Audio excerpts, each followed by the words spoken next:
আমি আজকে ফুলবাড়িয়াতে যে বিএটিসি কাউন্টার সেখানে একটা লাইভ নিউজ করেছি। এরপর হচ্ছে কি আমার ফ্যামিলির লোকজন দোলা পরিবহনে করে পিরোজপুর যাওয়ার কথা, তো তাদেরকে পৌঁছে দেওয়ার জন্য দোলা পরিবহনের যিনি সুপারভাইজার উনি আমাদেরকে সুন্দরবন স্কোয়ার যে মার্কেটটা ফুলবাড়িয়া সেখানে নিয়ে যান এবং সেখানে যাওয়ার পর তিনি আমাদের একটা সাইডে দাঁড়াইতে বলেন। তো আমরা রাস্তার এক ধরনের একটা গাড়ি সাইড করা, তার পাশেই আমরা দাঁড়ানো পরিবার নিয়ে।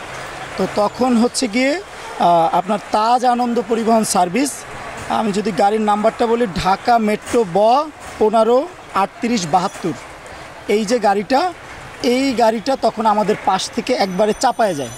তো যখন চাপায় যায় তখন আমরা তাকে বলি যে ভাই আপনি তো এভাবে চাপায় যেতে পারেন না। এটা বলার পর আমার সঙ্গে আমার বোন ছিল, আমার দুলাভাই ছিল, আমার 2 বছরের একটা ভাগনা ছিল। তো ওরা তার উপরে ওই ব্যাগের উপরে চাকা উঠাই দেয়।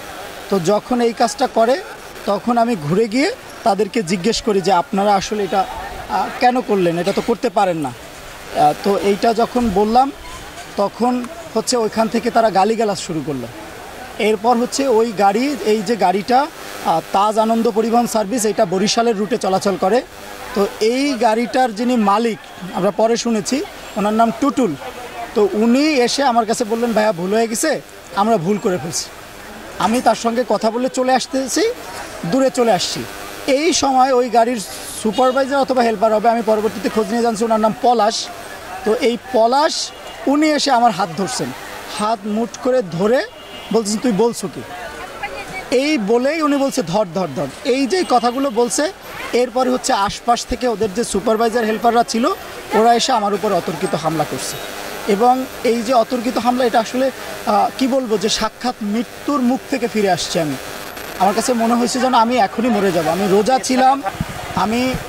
ছিলাম, রোজা থাকাকালীন অবস্থা আমি তাদেরকে বলতেছি ভাই আমি রোজা, কে শোনে কার কথা। ওই পলাশ শুরু করার পরই ওখানকার হেল্পার সুপারভাইজাররা মিলে আমার উপর হামলা করে। এরপর আমার দুলাভাইয়ের উপর হামলা করছে, আমার বোনের উপর হামলা করছে, আমার 2 বছরের যে ভাইনা তার উপর পর্যন্ত হামলা করছে।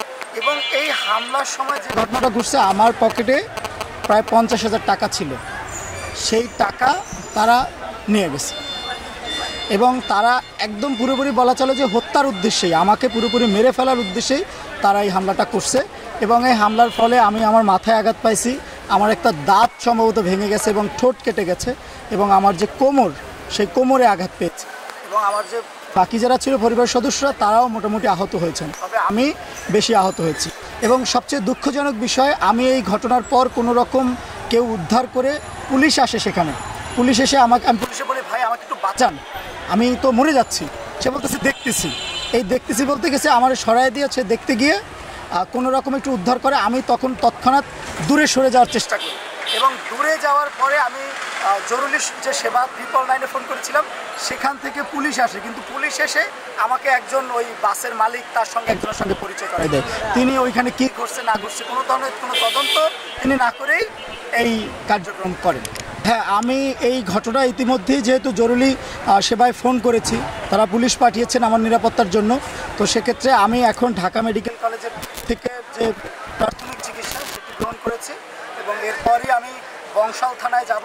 বংশাল থানায় গিয়ে এই ঘটনার সঙ্গে জড়িত যে তাজ আনন্দ পরিবহন সার্ভিসের মালিক টুটুল, হেল্পার হচ্ছে গিয়ে হেল্পার হচ্ছে পলাশ, এবং সুপারভাইজার মোশারেফ, এবং ড্রাইভার হচ্ছে ঠান্ডু, এই 4 জনের নাম আমি জানতে পারছি।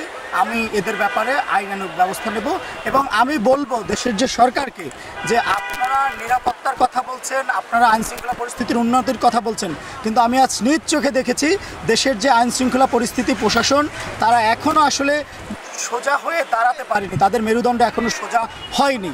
এবং এইভাবে যে মব কালচার হচ্ছে, এগুলো যদি বন্ধ করতে না পারেন তাহলে আমি মনে করি এই সরকার আসলেই সত্যিকার অর্থে যে জুলাই আগস্টের যে গণ অভ্যুত্থানের যে চেতনা, সেই চেতনাকে যে বাস্তবায়ন করতে হবে সেটি আসলে করতে পারবেন বলে আমার মনে হয় না।